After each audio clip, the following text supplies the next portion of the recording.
ಇವರು ಪ್ರಪಂಚದಲ್ಲೇ ಅತ್ಯಂತ ಬಡ ಪ್ರೆಸಿಡೆಂಟ್. ಉರುಗ್ವೆಯ ಮಾಜಿ ಅಧ್ಯಕ್ಷರಾದ ಜೋಶ್ ಮುಜಿಕಾ ತನ್ನ ಸಂಬಳದ 90% ತನ್ನ ದೇಶದಲ್ಲಿರುವ ಕಷ್ಟದ ಜನರಿಗೆ ದಾನ ಮಾಡಿದ್ದಾರೆ. ಮಾಜಿ ಅಧ್ಯಕ್ಷರಾಗಿದ್ರು ಈಗಲೂ ಇವರು ಒಂದು ಫಾರ್ಮ್ನಲ್ಲಿರುವ ಸಣ್ಣ ಮನೆಯಲ್ಲಿ ಹೆಂಡತಿ ಜೊತೆ ವಾಸ ಮಾಡ್ತಾ ಇದ್ದಾರೆ. ಈ ಮನೆ ಗುಡಿಸಲಿಗಿಂತಲೂ ಚಿಕ್ಕದಿದೆ. ಇವರ ಮನೆಯಲ್ಲಿ 3 ಕಾಲಿನ ನಾಯಿ ಕೂಡ ಇದೆ. ಇವರ ಬಳಿ ಹಳೆಯದೊಂದು ಕಾರಿದೆ.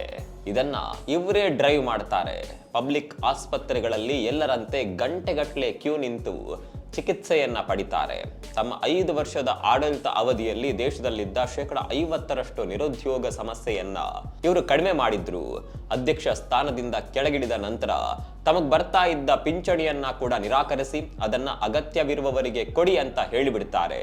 ಹೀಗೆ ಜಗತ್ತಿಗೆ ಮಾದರಿಯಾಗಿರುವ ಈ ಬಡ ಅಧ್ಯಕ್ಷ ಏನ್ ಹೇಳ್ತಾರೆ ಗೊತ್ತಾ?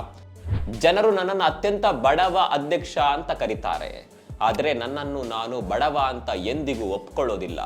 ಲಕ್ಸುರಿಯಾಗಿ ಬದುಕೋದಕ್ಕಾಗಿಯೇ ಕೆಲಸ ಮಾಡ್ತಾರಲ್ಲ, ಅವರು ನಿಜವಾದ ಬಡವರು.